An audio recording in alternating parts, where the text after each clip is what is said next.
Thank you, it's good to be back. Go on here.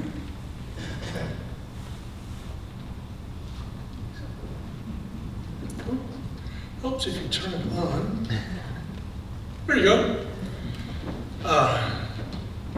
Going to hear to talk today about 200 years of notorious crimes in the Show Me State.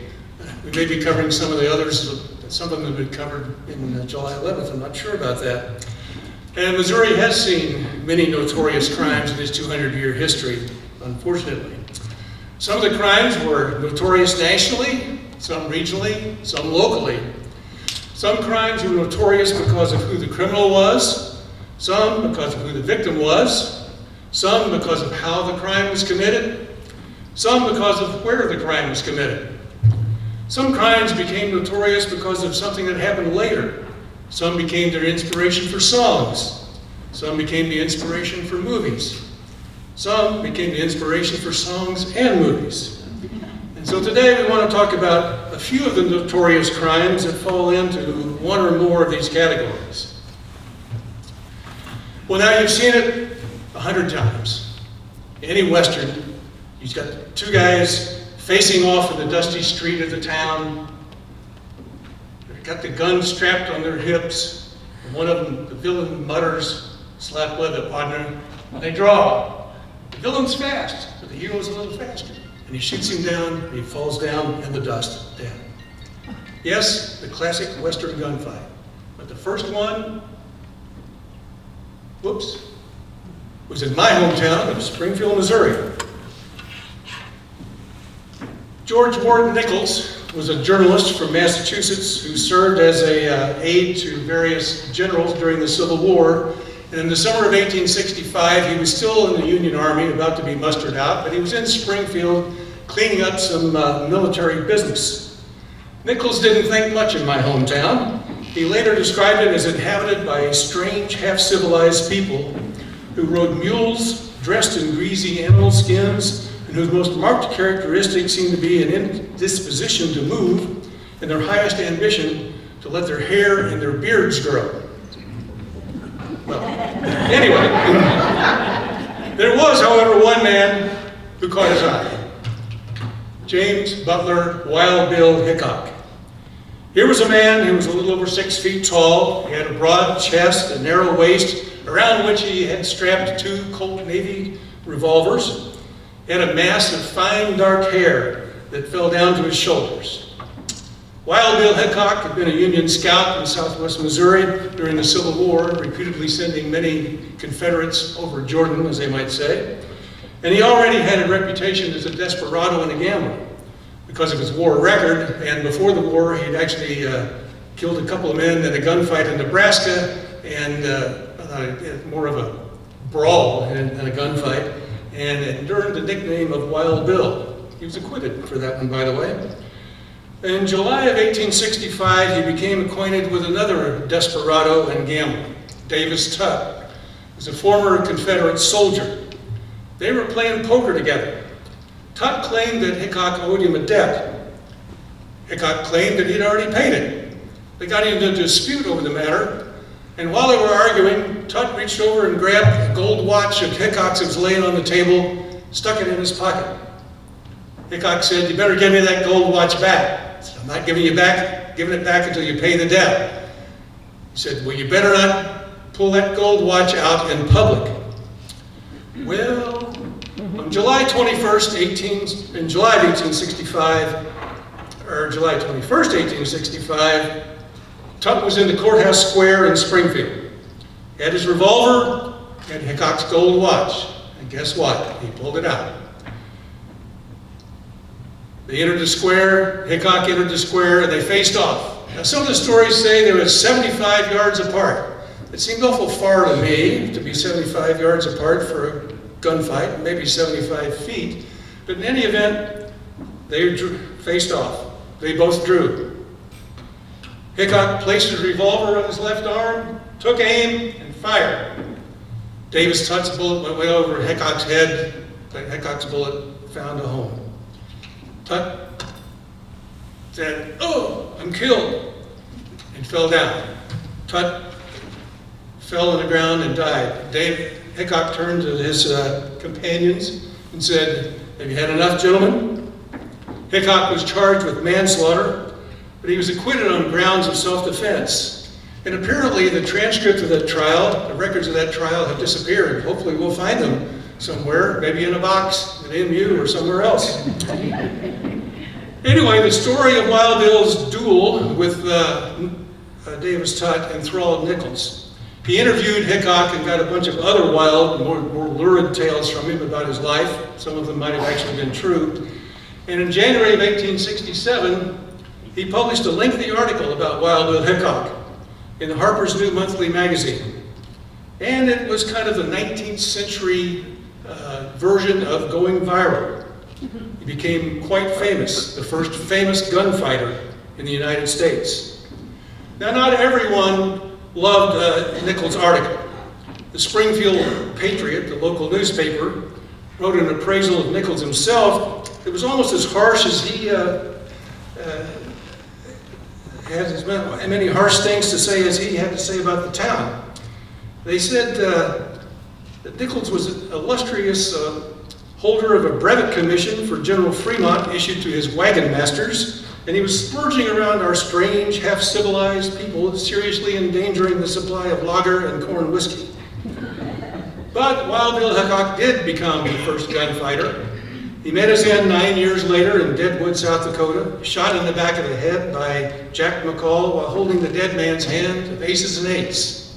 And if you were here for the steamboat talk, you know that across the table from him was William Rodney Massey, who got a bullet and it went through Bob Hickok's head and landed in his left wrist and remained there and is now buried today in Bellefontaine Cemetery in St. Louis along with Mr. Massey.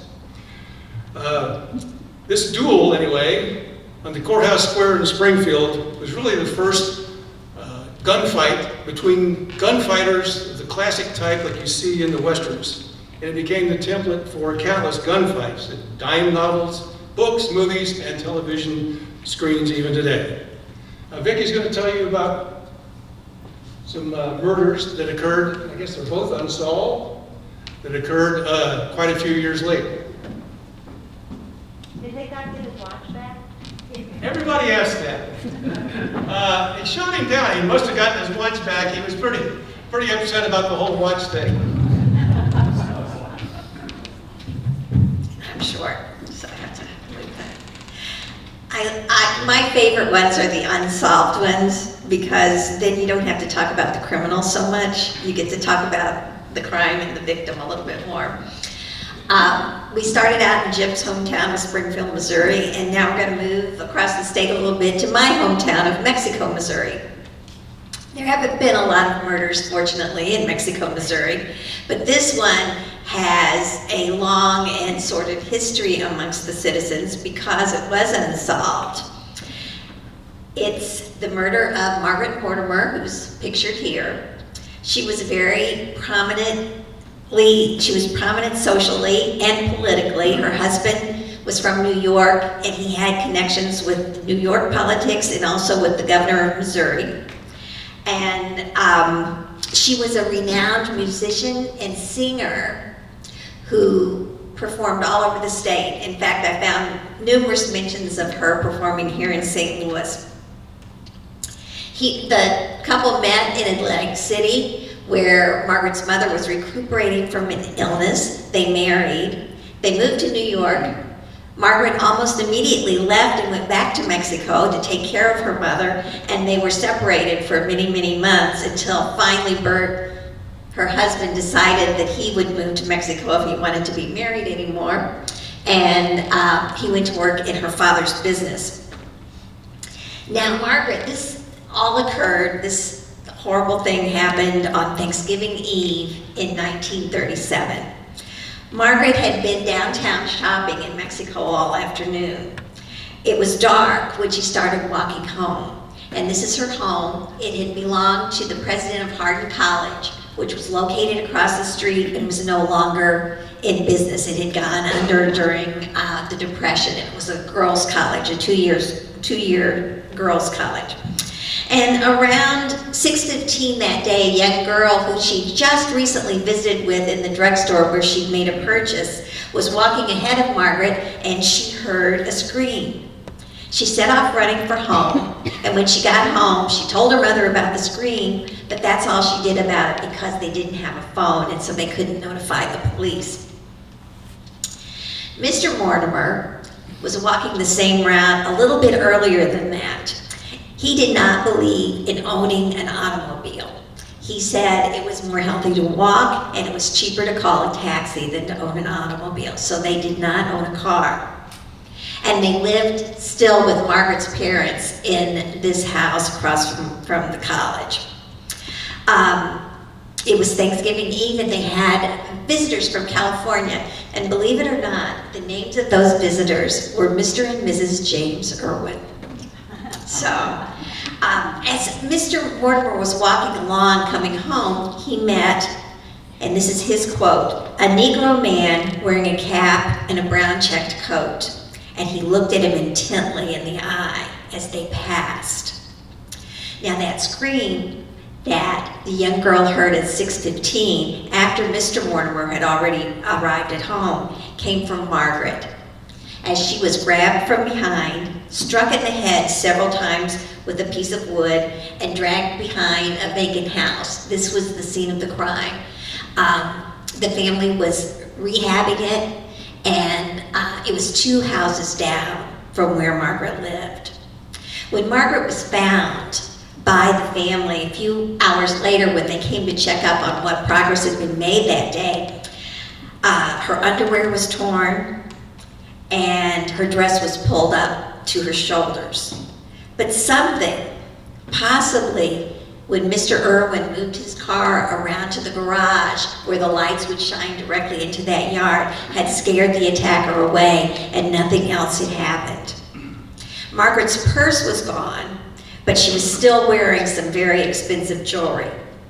Now, dinner back at the Mortimer home had been delayed because Margaret wasn't there yet, but the family finally decided to sit down and eat around 7:15. They thought she had perhaps lost track of time practicing for an upcoming musical performance, or maybe she was spending time with her nieces who lived in the same neighborhood.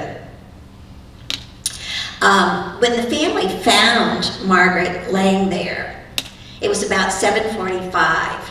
They called the police, and then some neighborhood boys who had gathered were sent to get some of the neighborhood men to come and help to see what was going on. If you live in a small town, or if you grew up in a small town like I did, if there's a siren, everybody comes to see what's going on as far as that siren's concerned. They follow it wherever it goes. And so Mr. Mortimer, of course, immediately recognized that it was his wife that was the victim, and he rode to the hospital with her in the ambulance. Now, the ambulance at that time in Mexico, and even when I was a young child, was the funeral hearse. And so Mrs. Mortimer and he rode in the back of the funeral hearse to the hospital, and a few hours later she died of a concussion and blood loss, and she never regained consciousness. The Mexico police felt that this kind of case was way beyond them, and so they called in the State Highway Patrol for help immediately. Mr. Mortimer's report of passing the Negro dressed in the cap and brown checked coat became very important. And it set the course for the investigation. That and the fact of Margaret's clothes when she was found. So the entire investigation focused on African Americans and sex fiends. There had been 3 earlier attacks on women. All of them had escaped unharmed, but they'd been approached from behind, hit on the back of the head. 2 of them ended up with stitches, and 1 of them escaped with no injuries at all. But there had never been a robbery. And as I said, Margaret wasn't robbed either, except that they never found her purse that night. It was 3 days later that they found her purse in the snow. And at that time, 6 silver teaspoons and a small amount of money were missing for it. So they upgraded the crime at that point to murder and robbery. I've always felt if they could have found those 6 silver teaspoons, which the news media made a huge deal about, that it would have been a major clue to who had committed this murder. The governor of the state, who was a friend of Mr. Mortimer's, called the attack on Margaret the most heinous attack ever perpetrated in the state. Now, there surely had been attacks that were just as bad, they just weren't against his friends. And they offered a reward of $300 for the attacker. Now remember, this was in the Depression. The local newspaper also started a reward fund, and it soon grew, and it was over $5,000 before it ended. Of course, that reward was never claimed because they never found anybody. Now, because this investigation focused on African Americans, a police lieutenant from St. Louis, Ira Cooper, was called in to help. Mr. Cooper, Lieutenant Cooper, was born and spent some of his childhood in Mexico, Missouri. Yeah, this is from you guys. This is from the Mercantile Library. Spent most of his time in Mexico, Missouri. His parents had taught in the schools, and he really had his finger on the pulse of what was happening in the African American community. So he came to Mexico. He spent a few days investigating. Now, Mr. Cooper had an interesting way of investigating. First of all, he never used a partner.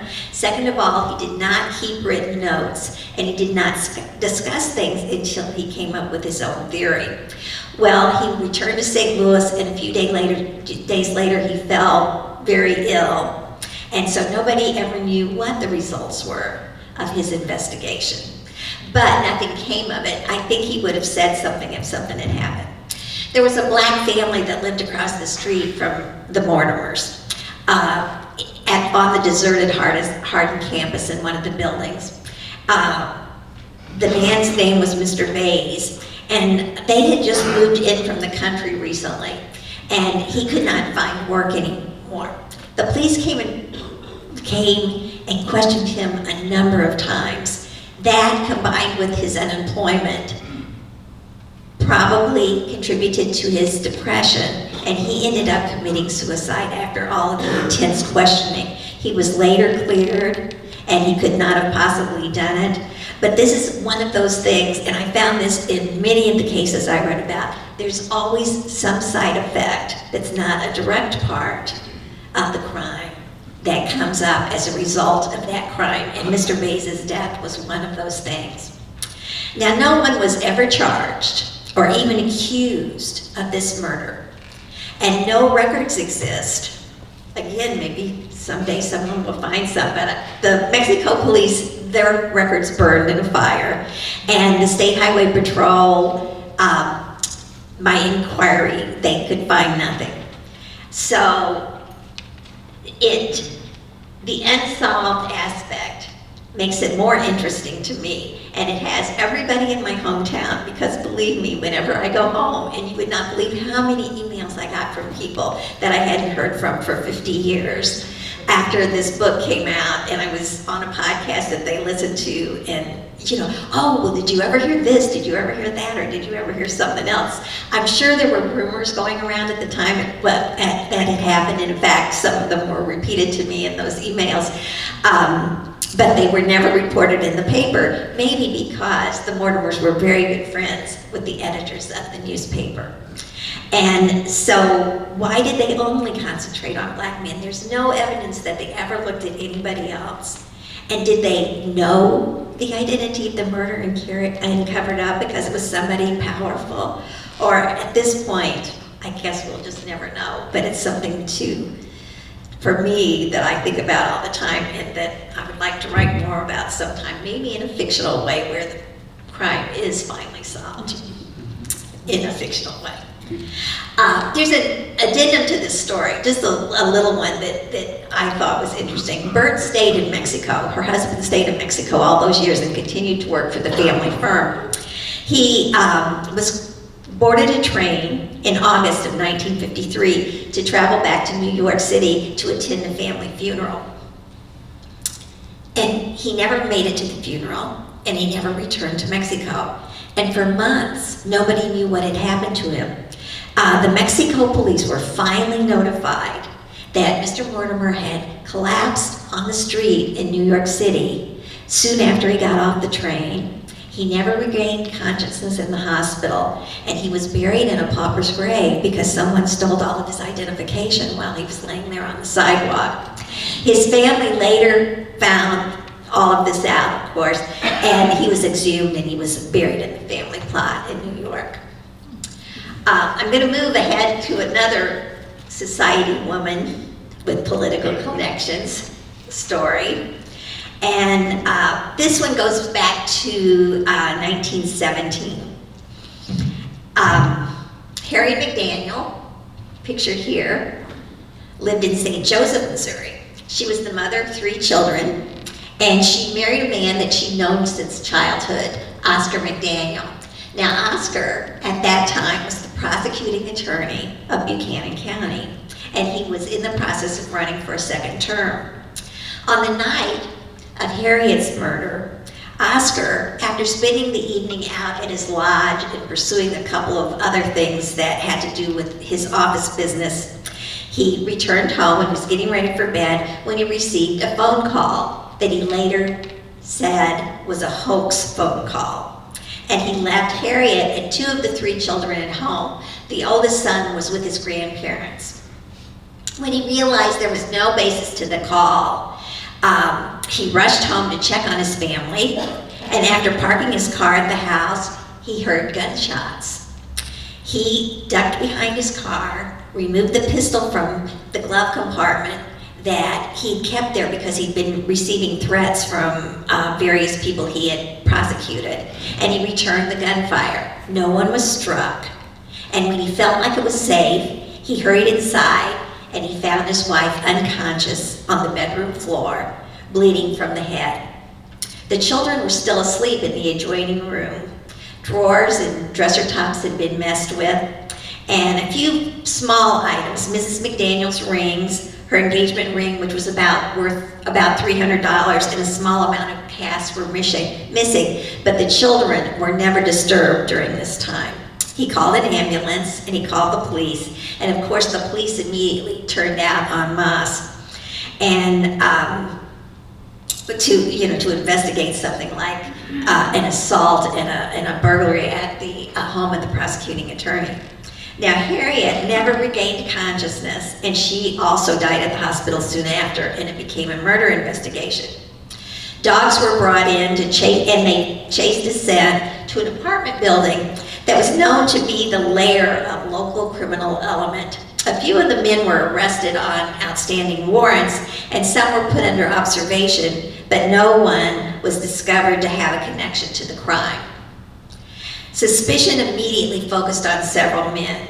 McDaniel had recently prosecuted several that were in a local gang, and no viable subject was uncovered then either, and no murder weapon was ever found. Now, a coroner's inquest was called, and a special prosecutor was appointed since, of course, Oscar had an interest in it. And some new information was discovered during this time. For example, as soon as an hour after Harriet's attack, friends of Oscar's were allowed in the house to wander around wherever they wanted. They cleaned up and threw away pieces of what could have been evidence of the crime. Bed sheets and the mattress from the McDaniel's bed, for example. The explanation was given that the gory materials were destroyed because people were coming. The Mr. Cook who did the burning said he had permission to do so from the police.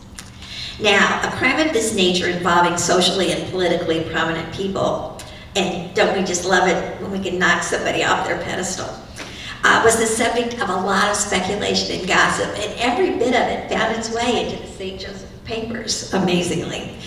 Those 20 years in between made a little bit of difference about how the cases were reported. And the rumors, were that something was brewing between Oscar and a divorced woman friend of the family, and he'd killed his wife because separation and divorce would ruin his political career. Yes, Oscar was becoming the suspect. Now, about 2 months later, Oscar was arrested for the murder. And did he receive special consideration as prosecutor of Buchanan County? He did. He asked that he be allowed to walk to the jail rather than calling the wagon to come and take him away. And they let him stop along the way to pick up cigars. He was held as the only prisoner on the hospital ward. He was allowed to eat lunch out in restaurants and attend special events around town, like an air show that was soon to be presented. And he was also allowed to visit his children at home. And most importantly to Oscar, he continued his campaign for prosecutor. Now, the one thing he asked was that could that trial please happen before the election in November, because he would rather be elected, have them know they were electing an innocent man than a guilty man. And at the same time Oscar McDaniel was running for prosecuting attorney in St. Joseph, there was another man named McDaniel who was running for circuit attorney, that's the St. Louis prosecuting attorney, in St. Louis, and he received a letter that said the same thing would happen to his wife as happened to Mrs. Oscar McDaniel if he didn't drop out of the race. Well, this upset that Mrs. McDaniel so much that she moved out of town until the campaign was over. Now, once Oscar's trial began, one of the main questions began, when was Harriet murdered? Because there was testimony that some of the neighbors heard a scream between 10:15 and 10:30, and that was before Oscar received that hoax phone call. And the phone company said no one had called that number at any time that evening. And the shots that were fired didn't come from where Oscar said they came from, and no burglar was ever found or evidence of a burglar. And the medical examiner testified that the attacker was left-handed and Oscar was left-handed. Although it wasn't allowed in the trial, there was testimony available and printed in the newspaper, of course, that Harriet had hired a private investigator to gather proof against her husband of his affair. And her sister also had spoken with the newspapers and talked about the state of Harriet's marriage and that she wasn't very happy. Now, unfortunately, the trial itself killed the career of poor Oscar as prosecuting attorney because they had trouble choosing a jury and it wasn't held before the election. Now, he lost that battle, but somehow he won the case and the jury found Oscar not guilty. After the trial, Oscar married the daughter of one of his star witnesses. And it was less than a year after his wife died. They lived in St. Joe for a few years, but then one day a note appeared on the door to his law office that said, please refer any questions you have to a different law firm. And he and his family disappeared, and he was not heard from until his body was returned to St. Joseph for burial in 1936 under a different name. He was buried next to Harriet under the name Russell McDrew. Now, the woman that Oscar was rumored to have an affair with before the murder had been a friend of the family. And Oscar actually represented her husband in their divorce case. The husband came to visit his daughter after the divorce, and this was the next spring after the trial. This is one of those side things that I was talking about that just pop up and really interest me. And to visit his daughter at his ex-wife's current residence, and he ended up shooting him. He tried to convince her to marry him again, and he ended up shooting the wife and then himself. So it's kind of interesting, the consequences that a case can have that aren't even related to the case. Jim's going to talk again.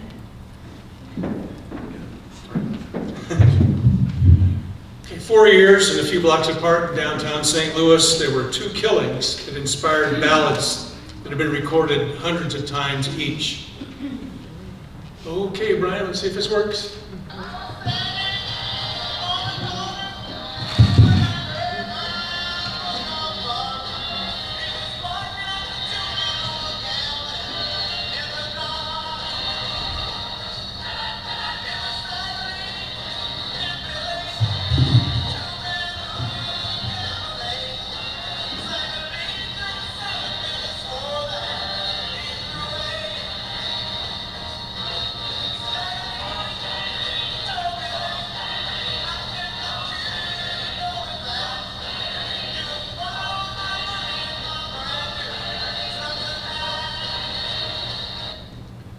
Stagger Lee was a #1 hit for Lloyd Price in 1950. What? I said if my foot wasn't broken, we would have danced. Yeah, you didn't want to see me dance. You didn't want to hear me sing either. Good thing that worked. It was a #1 hit for Lloyd Price in 1959. When he went on the Dick Clark show, he had to change the lyrics because Dick Clark thought that a song about one man shooting another was a little too harsh for the teenagers of the day. I guess times have changed. Well, Stagger Lee was a real person. He was Stack Lee Shelton. And on Christmas night, 1895, Stack Lee Shelton shot William Billy Lyons at the Bill Curtis Saloon. There'd been some bad blood between them before that. They were in rival political factions. Stack Lee was a part of the Republican Party. Billy belonged to a new and growing faction of the Democratic Party. There was also some personal aspect to it because one of Billy's cousins had killed a friend of Stack Lee's a few months before. But this night, on Christmas night, 1895, they were at least ostensibly friendly. Lee was drinking at the Bill Curtis Saloon, and Billy walked in with a friend, and Lee said, "Who's treating?" And Billy said, "I am, I'll buy you a drink." And so they sat down together and started drinking, and they started talking. And as they drank, things got ugly, as things often do when drink is involved. Lee hit Billy's derby bowler, denting it. Billy grabbed Lee's brand new Stetson hat. And Lee said, "Give me that hat back." Billy said, "I ain't gonna give it to you. I want you to pay for this." Lee said, "How much do you want?" "I want 6 bits for it." "6 bits to buy a box of those hats." Lee took out his .44 and said, "You better give me my hat back or I'll blow your brains out." Well, Billy made a fatal mistake. He said, "I'm not gonna give you that hat back. You could just kill me." And so he did. He shot Billy in the abdomen. Lee bent over, grabbed his Stetson hat, put it on his head, said, "I told you to give me that hat," walked out the door. Billy died a few hours later. Here's his death certificate. Shot December 25th, 1895, died early in the morning the next day. Of course, Stack Lee was arrested, taken to the Four Courts building in downtown St. Louis. Four Courts building housed the police, the jail, the prosecutors, and the courts, and the morgue where Billy Lyons was taken. Theodore Dreiser, who around that time was a journalist in St. Louis, said of the Four Courts building that there was a more dismal atmosphere would be very hard to find. Lee went on trial in July of 1896, and he was represented by one of the most eccentric, but yet one of the most effective criminal lawyers in town, Nat Dryden. Dryden argued that Stack Lee had acted in self-defense. The jury deliberated for 22 hours, but couldn't reach a verdict. It was a hung jury, and Lee had to be tried again. But this time, Dryden wasn't available. He had died in the meantime, possibly from either drugs or acute alcoholism, or maybe a combination of both. But Lee's lawyer was no slouch. He was represented by Charles Johnson. Charles Johnson was a friend of Ulysses Grant, a former lieutenant governor of Missouri, a member of the legal dream team that defended Frank James in his murder trial in Gallatin, Missouri, and criminal law professor at Washington University Law School. However, this time, Stack Lee was convicted, but only of second-degree murder, so he avoided the death penalty. And he was sentenced to 25 years to the Missouri State Penitentiary. He stayed there until 1909 when he was paroled, but he went back to prison a couple of years later because he had pistol whipped a man over a debt, and he died in 1911. Well, Stack Lee's nickname morphed from Stack Lee to Stagger Lee to Stagger Lee, as we know it today, in various versions of the songs, and there are many different versions of it. But the original song was likely composed by Bill Dooley, who was a well-known pianist, black pianist and songwriter in St. Louis. And the Ballad of Stagger Lee became popular not only in St. Louis, but with the people, the men who worked in the roustabouts on the riverfront, up and down the river, even in some of the prison systems in the Deep South. It was very popular amongst the African-American population of the United States. Particularly, it was thought to be kind of a way in which standing up to the man, so to speak.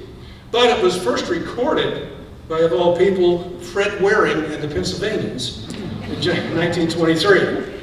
Probably the classic recording is by Mississippi John Hurt. It's a #1 hit, of course, for Lloyd Price. It's been recorded more than 400 times by artists ranging from Wilson Pickett to Pat Boone.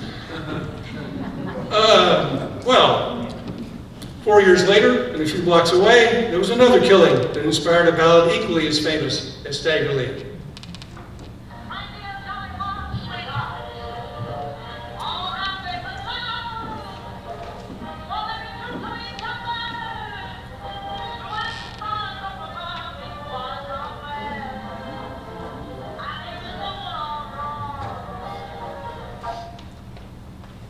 Frankie Berger, shown here in 1899, and Alan Britt were lovers.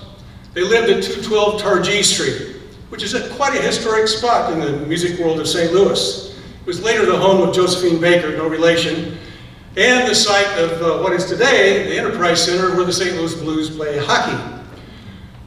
In any event, on the evening of October 14, 1899, Alan didn't come home. Frankie found him at the Phoenix Hotel with Alice Pryor. So she returned to Targee Street apartment. Alan came back later. They quarreled. He grabbed a lamp and threw it at her. She said, "Say, what were you trying to hurt me? I'm the boss here. I pay the rent. I have to protect myself." Alan pulled a knife and came after her. She got out her .41 caliber pistol, not a .44 as it says in the song. Sometimes they say it's a .32 pistol. Whatever, take your choice. It was a pistol. And she shot him in the abdomen, and Alan died 3 days later. Frankie was charged with murder and put in a cell in the Four Courts building as well. But she was found to have acted in self-defense and was not convicted. However, within days, maybe hours, the ballad of Frankie and Alan started making the rounds of St. Louis. Ira Cooper, who you heard was a prominent police officer, was also, he did a lot of things. He was an ophthalmologist, a journalist, and a scholar of black music. And he said that Bill Dooley, the same Bill Dooley who composed Stagger Lee, also probably composed Frankie and Johnny. Now they changed the name from Frankie and Alan to Frankie and Johnny because Alan's family objected to it. And since 1899, it's been recorded over 300 times by numerous artists, including Leadbelly, Mississippi John Hurt, Jimmy Rogers, Les Paul, and Mary Ford, Bob Dylan, Johnny Cash, Pete Seeger, Taj Mahal, Sam Cooke, Lena Horne, Jerry Lee Lewis, Elvis Presley, Gene Vincent, Fats Waller, Van Morrison, Brooke Benton, Lindsay Lohan. It was actually in a movie, I think. And Jack Johnson, Burl Ives, and Stevie Wonder. Well, in 1899, the song became so popular in town that everywhere she went, Frankie heard it. She said, "I'd come out of my house and people would follow me down the street, just singing and singing and singing it." And so she had to leave. She first moved to Omaha, Nebraska, and later to Portland, Oregon. And the ballad, Frankie and Johnny, just became extremely popular throughout the United States. Well, the tale of a woman who shot her man because he'd done her wrong was, of course, irresistible to Hollywood. And so in 1933, Paramount came up with a twist. And it was a movie called She Done Him Wrong. It starred Mae West and Cary Grant. The song, Frankie and Johnny, was in the movie, played a little clip of it there. But the movie is actually better known for Mae West's invitation to Cary Grant to come up sometime and see me, which is now rendered as come up and see me sometime. Anyway, Frankie decided to sue for defamation, but she lost. And perhaps emboldened by Paramount's legal victory, Republic Pictures decided to release a movie called Frankie and Johnny in 1936, starring Helen Morgan and Chester Morris. And if you know who they are, you are film scholars. And late in the same year, Thomas Hart Benton completed his mural in the state capitol of Social History, Missouri, that included a scene of Frankie shooting Johnny in a bar because he had done her wrong. It's historically inaccurate because she didn't shoot him in a bar, and it wasn't self-defense, but it is based on one of the many versions of the ballad. And although the Republic picture of Frankie and Johnny laid an egg, as they say in Hollywood, Frankie decided to sue for defamation anyway because it was much closer to her own story. This time she filed the case in St. Louis. And it created quite a stir in town. It captured extensive coverage in both the Post-Dispatch and the Globe Democrat. When interviewed before the trial, reporters were trying to find out how accurate the song was. Did she wear diamonds as big as goose eggs?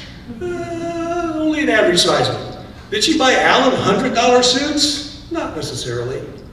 But when the thing actually came to trial, the case really centered around whether the song was actually about her.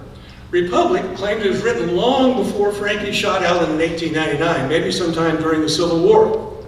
Republic even brought in an expert, a man named Sigmund Spaeth, who was dubbed the Tune Detective by the Post-Dispatch, who claimed it did date back to the Civil War. Now, it happened that Spaeth had written a book in 1927 where he said it originated in St. Louis in 1899, but you know, he was an expert, he could always change his mind for the right reasons. In any event, Spaeth took the stand, treated the jury and the judge to an impromptu concert by bursting into a song about a shooting root-a-toot-toot. And he also snidely said that Frankie Berger, then 66, could not have been the expensively dressed and beautiful Frankie of the song. But as we saw in the prior slide, she actually was a very attractive woman in 1899. Frankie took the stand, denied the truth of nearly everything that was in the song. Despite her earlier flippant newspaper interviews, she denied wearing diamonds or buying Allen suits. How many shots were fired? 1.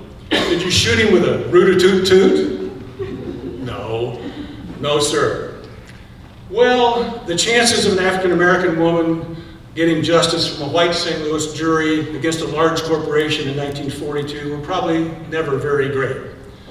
The jury deliberated for a little over an hour, came back and returned a defense verdict, sending Frankie Berger back to Portland empty-handed, where she would die 10 years later. They'd done her wrong.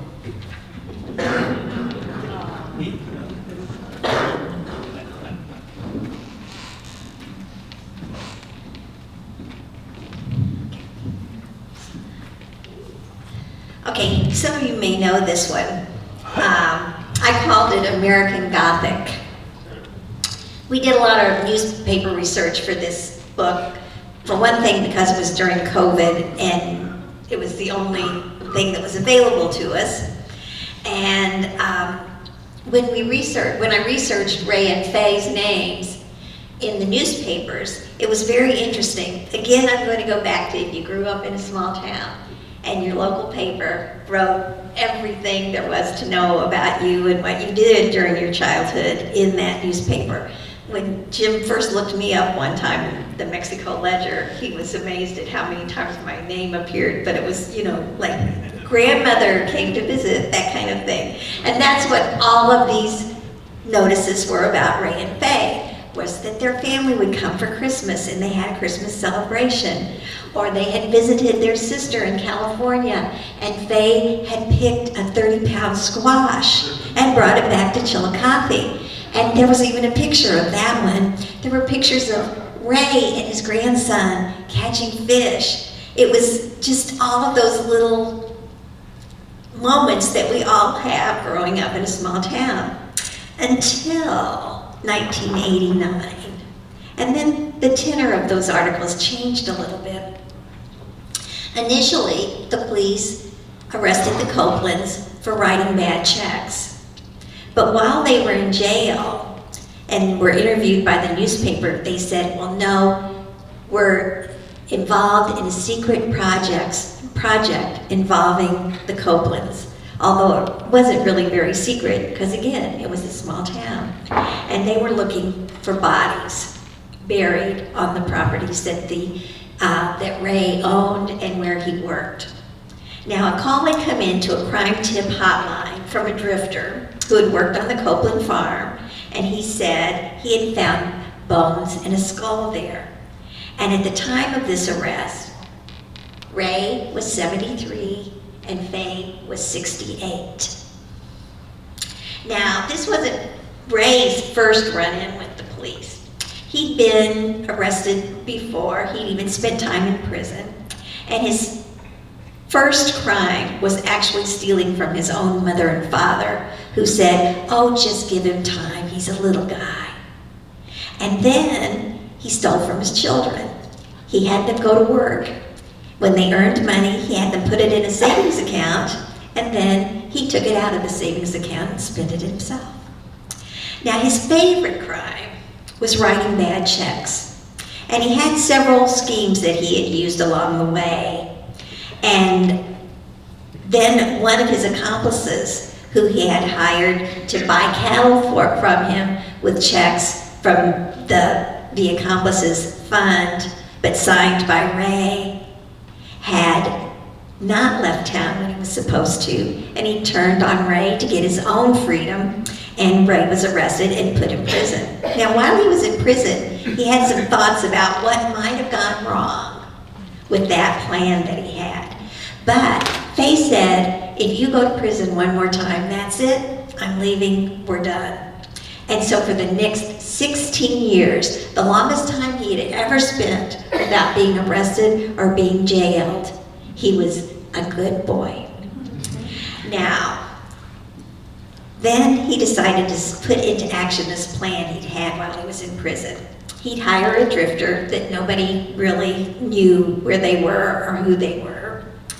He'd offer to pay them $300 a week and train them to buy cattle and furnish their room and board. He set up an account for each man to provide them with money, and of course there was never enough money in those accounts to pay for the cattle that they decided to purchase. And then he would have those men, then, when the check was returned, it would all be over because the man would be gone. Now, these men weren't just leaving town. Ray was killing these men and burying them. And so that's one way to get rid of pesky accomplices. Jack McCormick was the drifter who finally turned him in and called the tip line and was rewarded with $400. He ruined that plan. One day, Ray asked him to come in the barn with him so they could capture a raccoon who had been knocking things around in the barn. And Ray carried a shotgun with him when they went into the barn and stayed behind Jack the whole time. Well, that made Jack very uneasy. And so he finally just left. He didn't take anything that he had with him. He had the clothes on his back, and he went into town and said he wanted to talk to the sheriff. Well, the sheriff wasn't available at that moment and said, "Can you come back in a couple of hours?" Well, he spent those couple of hours getting blackout drunk, and so he never made a formal statement, and only later did he call that crime tip hotline. When law enforcement took this tip seriously and found the bodies, the charge for writing back checks was gone. They didn't care about that one anymore. And not only did they charge Ray with murder, but they also charged Faye. The gun, the bullets, taken from the bodies, matched the gun. There was the bank evidence of the checks and him depositing the money. McCormick's testimony. He, by the way, had never found bones or a skull. He just wanted to get rid of Ray. Faye's connection, however, was weaker. She said she didn't know what was going on, and she had no connection or participation of what was happening in her own home. And the main evidence against her was a list of men's names in her handwriting with several of the men whose bodies had been found X'd out. And her sons and her daughter protested that she was innocent, that she could not possibly have done anything that contributed to these crimes through the whole trial. Now, jurors had to be brought in from other counties because, of course, everybody in Chillicothe in that county had already made up their mind about what had happened, and nobody liked Ray very much. So here was Livingston County, this small rural county that did not have much money, and they had to pay for all of these jurors to come in, to house them, to feed them, to do all of that. And so it almost broke the county to have these trials. Ray was supposed to be tried first, but he decided that his defense was going to be that he was suffering from senile dementia. So they had to send him to Fulton to be tested. And so while he was being tested, they decided to try Faye. Now Faye's defense was that she was abused and only did what her husband told her because if she didn't, he would abuse her more. And the judge threw that defense out. He said only women who are pleading self-defense can use the abused wife defense. So she could not use that at all. She was found guilty and sentenced to death. Now, on the day that she was sentenced to death, Ray had an attack of conscience. And he said he would plead guilty if they would take Faye's death sentence off the table.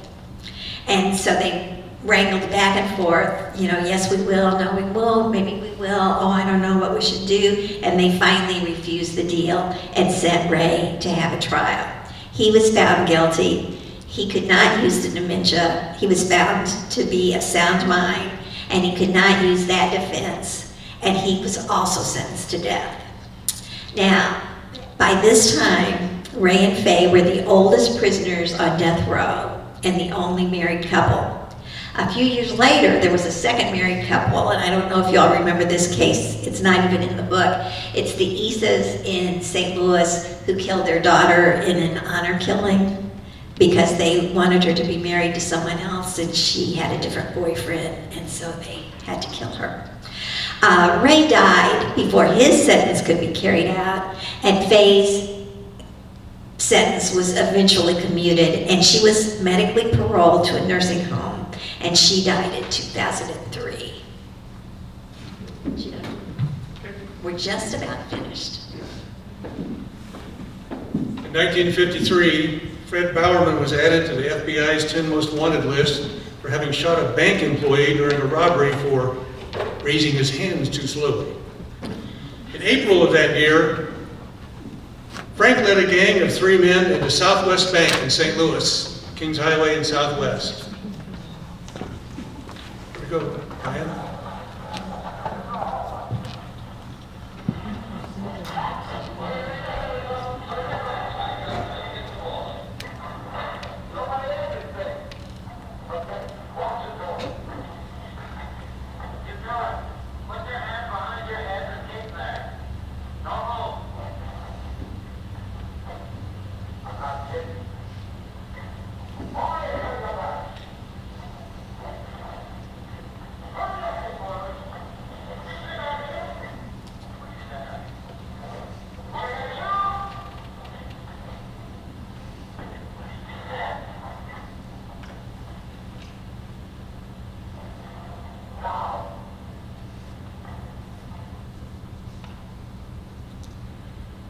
The robbers scooped up $140,000 into a bag, but while they were doing so, a bank teller and also an employee of the telephone company, I understand, set off a silent alarm. The police were notified.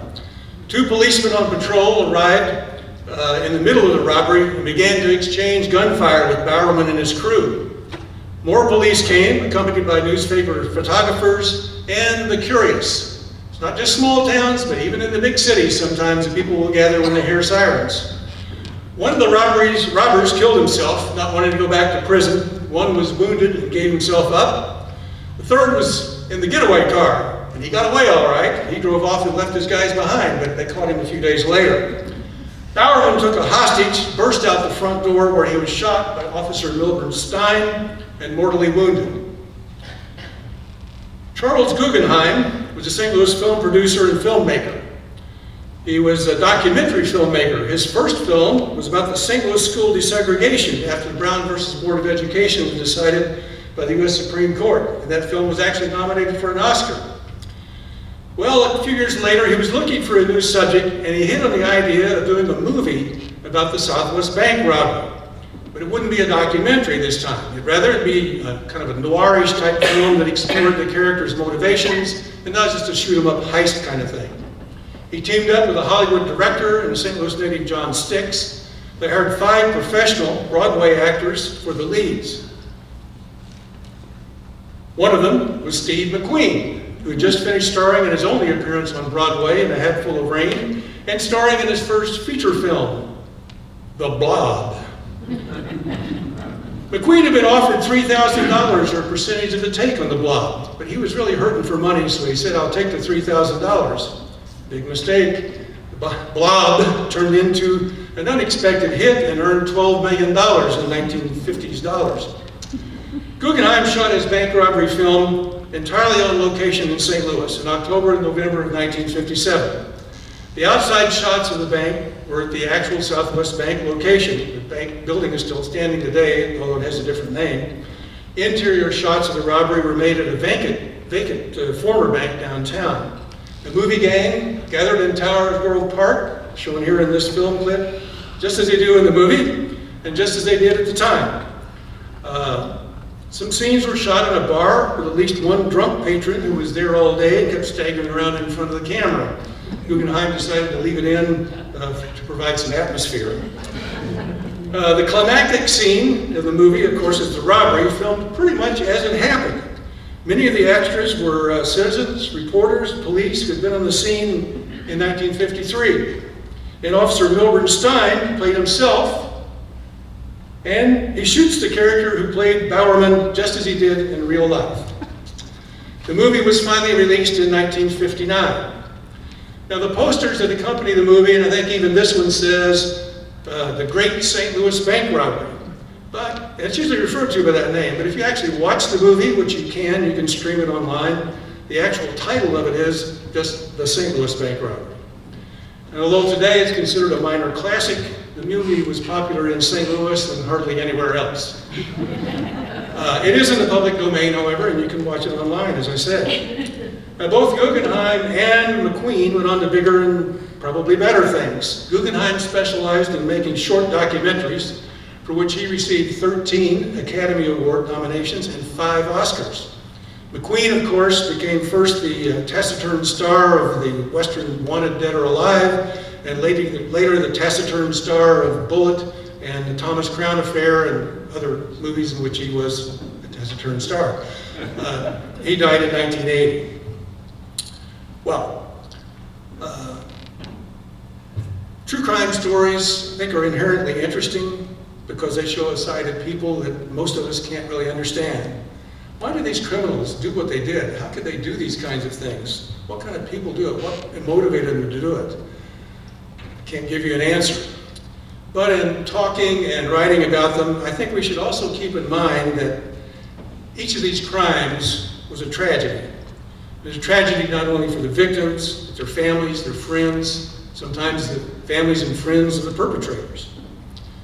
Our experience with a tragedy that occurred in our own town just a few blocks from where we live, the Kirkwood City Council murders, reminded us that persons we write about aren't just names on a page. We found their stories in working on this book interesting. Sometimes they were quirky. Occasionally there was even a funny aspect to it. But all of them, in their own way and in every way, was tragic. Thank you very much. We'll be glad to answer any questions you may have.